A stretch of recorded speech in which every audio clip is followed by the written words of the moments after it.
जम्मू कश्मीर में चुनाव हो रहे हैं और इस बीच पाकिस्तान की तरफ से लगातार घुसपैठ की कोशिशें हो रही हैं। इसके साथ ही साथ सेना के कई बड़े ऑपरेशन इस समय जम्मू कश्मीर में जारी हैं। कहां घुसपैठ की कोशिशें नाकाम हुई है वो आपको बताएंगे और किन जगहों पर सेना के ऑपरेशन चल रहे हैं वो भी आपको बताएंगे। इसके बाद बात होगी जम्मू कश्मीर चुनावों में जो दूसरे फेज का चुनाव होना है उसके बारे में। यहाँ पर इस बार जो दूसरा फेज है उसमें कई दिग्गज नेता जो है वो चुनावी मैदान में है। कौन है वो दिग्गज नेता, इसके बारे में आपको बताएंगे और आखिर में बताएंगे कि जम्मू कश्मीर के जो डीजीपी हैं आर स्वैन, उन्होंने कहा है कि इस बार जो जम्मू कश्मीर में चुनाव हो रहे हैं वो पूरी तरह से भयमुक्त हैं। आप देख रहे हैं जमहूरियत की बात और आज इन सब खबरों पर होगी चर्चा। सबसे पहले बात करते हैं जम्मू कश्मीर में जो चुनाव हो रहे हैं उसके बीच में लगातार पाकिस्तान की तरफ से घुसपैठ की कोशिशें जो हैं वो यहाँ पर बॉर्डर पर हो रही हैं। अगर हम बात करें तो कल ही यहाँ पर बीएसएफ ने आरसपुरा सेक्टर में एक बड़ी घुसपैठ की कोशिश जो है उसको यहाँ पर नाकाम किया है। बीएसएफ ने जो यहाँ पर जानकारी दी है उसके मुताबिक देर रात यहाँ पर घुसपैठ की कोशिश जो है वो बॉर्डर पार से की जा रही थी, लेकिन बीएसएफ के जो अलर्ट ट्रूप्स थे उन्होंने वहां पर घुसपैठ की कोशिश को देखा, जिसके बाद वहां पर फायरिंग की गई, जिसके बाद जो घुसपैठिया था वो वापस वहां से भाग गया। लेकिन उससे यहाँ पर बड़े पैमाने पर जो हथियार हैं वो यहाँ पर बरामद हुए हैं। बीएसएफ को यहाँ पर बॉर्डर से एक बड़ा बैग मिला है जिसके अंदर से यहाँ पर एक AK-47 गन और साथ ही साथ 2 पिस्टल्स जो हैं वो यहाँ पर बरामद हुई है। इसके साथ ही साथ मैगजीन्स जो हैं वो भी यहाँ पर बरामद हुई हैं और एक बड़ी घुसपैठ की कोशिश जो है उसको बीएसएफ ने यहाँ पर नाकाम किया है।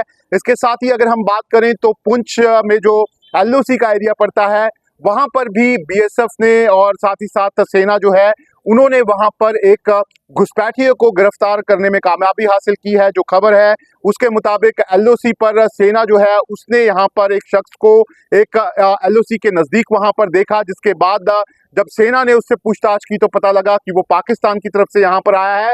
जिसके बाद सेना ने उसे यहाँ पर पकड़कर पुलिस के हवाले जो है वो यहाँ पर कर दिया है और लगातार उससे पूछताछ जो है वो यहाँ पर की जा रही है। इससे एक हफ्ते पहले भी सेना ने पुंछ के चक्कादाबाग से एक पाकिस्तानी शख्स को गिरफ्तार किया था, जो बाद में यहाँ पर पाकिस्तान में जो आतंकी संगठन है उसका गाइड निकला था। ऐसे में लगातार पाकिस्तान की तरफ से अलग अलग तरह की घुसपैठ की कोशिशें बॉर्डर पर यहाँ पर हो रही हैं। इस तरह के इनपुट्स पहले से ही सुरक्षा एजेंसियों के पास हैं कि बॉर्डर पर जो अलग अलग सेक्टर्स हैं वहाँ पर कई लॉन्च पैड्स जो हैं वो यहाँ पर बने हुए हैं और इन लॉन्च पैड से जो आतंकी हैं वो भारतीय सीमा में दाखिल होने की कोशिश जो है वो लगातार कर रहे हैं।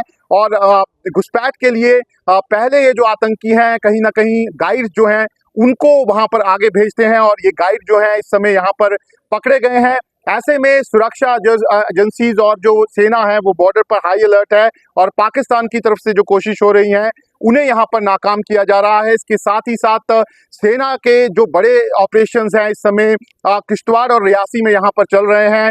किश्तवाड़ में 3 दिन पहले यहाँ पर सेना को इनपुट्स मिले थे कि जंगल में यहाँ पर 2 से 3 आतंकी जो हैं वो यहाँ पर छुपे हुए हैं। इससे पहले सेना और इन आतंकियों के बीच में वहाँ पर एनकाउंटर जो है वो भी हुआ था, जिसमें हमारे 2 जवान जो हैं वो शहीद हो गए थे। लेकिन सेना के पास अब स्पेसिफिक इनपुट हैं, उसी के आधार पर पूरा जंगल जो है उसको वहां पर घेरा गया है और सेना के साथ SOG जो है वो वहां पर इन आतंकियों की तलाश जो है वो वहां पर कर रही है। इसके साथ ही साथ सेना के स्पेशल पैरा कमांडोज जो हैं उनको भी वहां पर बुलाया गया है और इस समय कोशिश सेना की यही है कि ये जो आतंकी वहां पर छुपे हुए हैं उनको यहाँ पर मार गिराया जाए। सेना के पास लगातार इस समय जो जम्मू के अलग अलग इलाके हैं, चाहे वह किश्तवाड़ है, डोडा है, राजौरी और पुंछ है, वहां पर अलग अलग जगह पर सेना के पास यहाँ पर इंफॉर्मेशन है कि कई ऐसी जगहें हैं जहां पर आतंकियों की मौजूदगी है और सेना और साथ ही साथ यहाँ पर जो SOG की टीम है वो लगातार इन इलाकों की तरफ जो है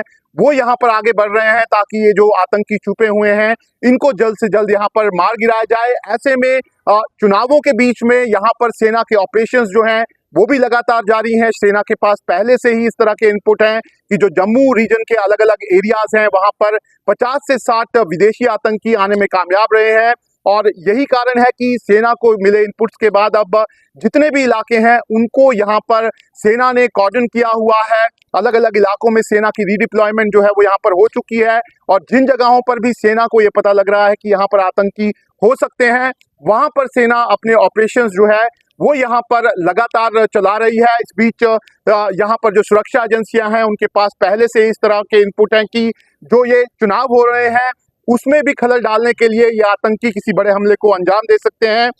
अभी कुछ दिन पहले FATF की एक रिपोर्ट भी आई है जिसमें एक चेतावनी जो है वो भारत को दी गई है कि यहाँ पर अलकायदा के जो लोग हैं वो यहाँ पर उनकी मौजूदगी जो है वो देखी गई है और किसी तरह के बड़े हमले को इन चुनावों के दौरान अंजाम जो है वो दिया जा सकता है। इन्हीं सब चीज़ों को देखते हुए सेना यहाँ पर और जो पुलिस है वो हाई अलर्ट मोड पर है। ऑपरेशन सेना और पुलिस के उन इलाकों में चल रहे हैं जहां पर ये आतंकी हो सकते हैं, लेकिन इसके साथ ही साथ चुनावों को शांतिपूर्ण ढंग से करवाने के लिए यहाँ पर जो पैरामिलिट्री फोर्स है वो तैनात है। और अभी जो पहले फेज का चुनाव हुआ है वो पूरी तरह से शांतिपूर्ण हुआ है और अब जो दूसरे फेज का चुनाव है उसके लिए भी यहाँ पर पूरी तरह से डिप्लॉयमेंट जो है वो कर दी गई हैं। अब बात करते हैं जम्मू कश्मीर में दूसरे फेज के चुनाव की। दरअसल जम्मू कश्मीर में पहले फेज का चुनाव जो है वो हो चुका है और अब दूसरे फेज का चुनाव कल यानी कि 25 सितंबर को यहाँ पर हो रहा है और चुनाव आयोग जो है उसने अपनी तरफ से पूरी तैयारियां जो है वो यहाँ पर कर ली हैं। जो पोलिंग पार्टीज है उनको अलग अलग जगह पर यहाँ पर भेज दिया गया है।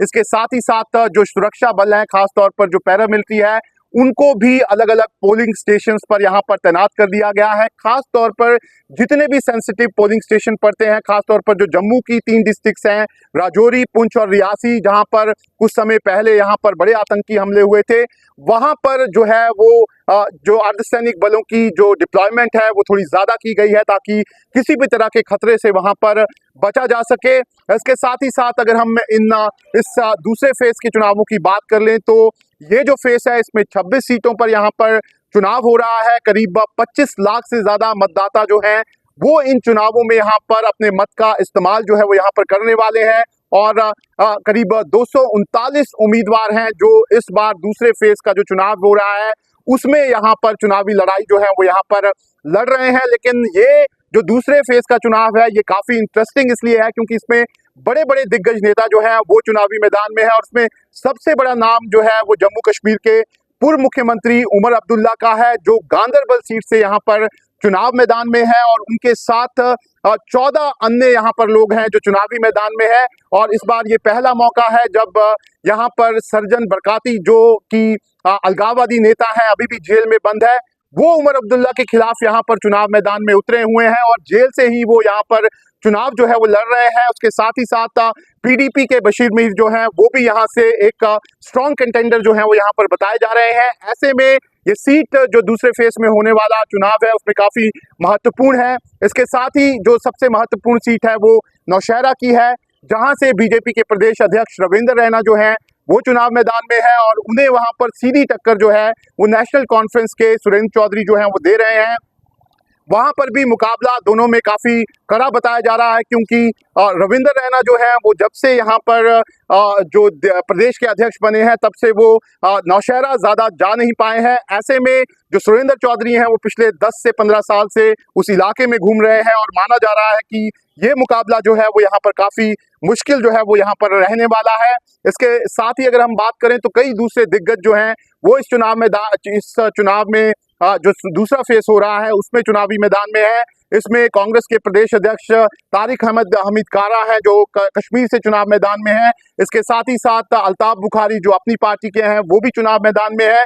साथ ही साथ जुल्फिकार चौधरी जिन्होंने हाल ही में BJP ज्वाइन की थी वो भी यहाँ पर जो राजौरी की सीट है वहाँ से चुनाव मैदान में है। और कई ऐसे यहाँ पर नाम हैं जो पूर्व में मंत्री रहे हैं और साथ ही साथ बड़े नेता पार्टियों के हैं वो इस बार दूसरे फेज में यहाँ पर चुनावी मैदान में है। ऐसे में दूसरे फेज का ये जो चुनाव है ये काफ़ी दिलचस्प जो है वो यहाँ पर रहने वाला है। इसको लेकर चुनाव आयोग की सारी तैयारियां जो है वो यहाँ पर पूरी हो गई हैं और चुनाव आयोग को यकीन है कि जिस तरीके से पहले फेज का चुनाव हुआ है 63% से ज़्यादा वोटिंग यहाँ पर हुई है। ऐसा माना जा रहा है कि दूसरे फेज में जो पहले फेज का रिकॉर्ड है वो यहाँ पर टूटने वाला है। ऐसे में अब सबकी नज़र जो है वो यहाँ पर दूसरे फेज पर है और सब जो जम्मू कश्मीर के यहाँ पर मतदाता हैं वो कल अब अपने मत का प्रयोग जो है वो दूसरे फेज में यहाँ पर करने वाले हैं। अब बात करते हैं जम्मू कश्मीर के DGP RR स्वैन की जिन्होंने अब जो जम्मू कश्मीर में चुनाव हो रहे हैं उसको लेकर बयान दिया है। उनका साफ तौर पर कहना है कि जम्मू कश्मीर में जो चुनाव हो रहे हैं वो पूरी तरह इस बार भयमुक्त माहौल में चुनाव जो है वो यहाँ पर हो रहे हैं। और उनका साफ तौर पर कहना है कि जो पहले फेज का चुनाव हुआ है उसमें जरूर जो वोट परसेंटेज है वो बहुत ज्यादा बड़ा नहीं है, लेकिन उनका साफ तौर पर कहना है कि जो लोग हैं जिस तरीके से वो चुनाव में पार्टिसिपेट कर रहे हैं वो एक अलग तरह का अनुभव जो है वो यहाँ पर जरूर हो रहा है।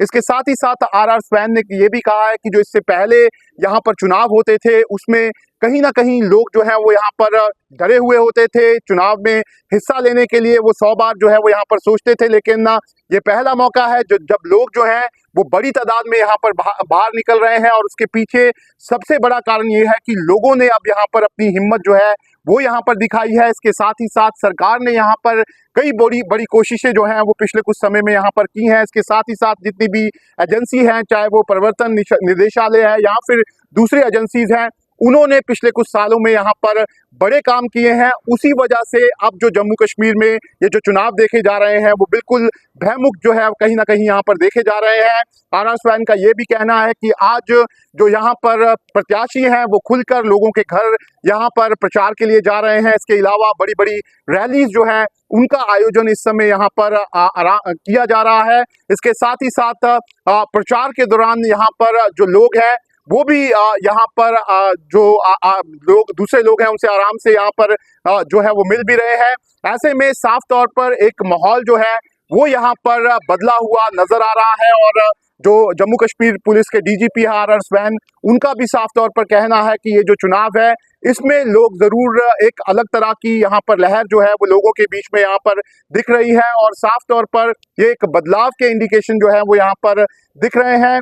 आर स्वैन ने ये भी कहा है कि जरूर यहाँ पर आतंकी जो हैं वो यहाँ पर अलग अलग जगह पर हमला करने की कोशिश कर रहे हैं, लेकिन वो कुछ ही ऐसे एरिया है जहाँ पर इस तरह की कोशिशें की जा रही हैं। लेकिन सुरक्षा बल जो है वो यहाँ पर पूरी तरह से तैयार हैं और हर तरह की कोशिशें जो आतंकियों की हो रही हैं उनको यहाँ पर नाकाम कर रहे हैं। लेकिन साफ तौर पर जिस तरीके से इस बार जम्मू कश्मीर में यहाँ पर चुनाव हो रहे हैं, जम्मू कश्मीर पुलिस जो है उसने भी कहीं ना कहीं एक बड़ा रोल जो है वो इन पूरे चुनावों में यहाँ पर अदा किया है। और लगातार जिस तरह से वोटिंग परसेंटेज यहाँ पर बढ़ रही है वो कहीं ना कहीं यहाँ पर चुनाव आयोग और पुलिस के साथ साथ जो यहाँ जम्मू कश्मीर के लोग हैं उनका भी उत्साह बढ़ा रही है। What is I think most important and very different from any other election is that there is an element of fear-free electioneering. So, be it the polling party or the presiding officer or the political parties who are into electioneering, the candidates themselves, the voters, all stakeholders in the election process. So security forces always had a duty to provide security, but all others always felt diffident, fearful, and had doubts in their mind about the safety or security. The legitimacy of the elections has increased. The acceptability of the elections has hugely increased. And this has become possible not only by a particular agency or force. I think it's a combined whole of the society, whole of the government approach, in which I think I always believe that I think security forces or police or law enforcement can only play the role of a catalyst. जमहूरियत की बात कार्यक्रम हम आप लोगों के लिए बना रहे हैं। आशा करते हैं आपको हमारा कार्यक्रम पसंद आ रहा होगा। अपनी राय कमेंट बॉक्स में जरूर दें। न्यूज नेशन अब व्हाट्सएप पर खबरों के ताजा अपडेट के लिए न्यूज नेशन के इस QR कोड को स्कैन करें।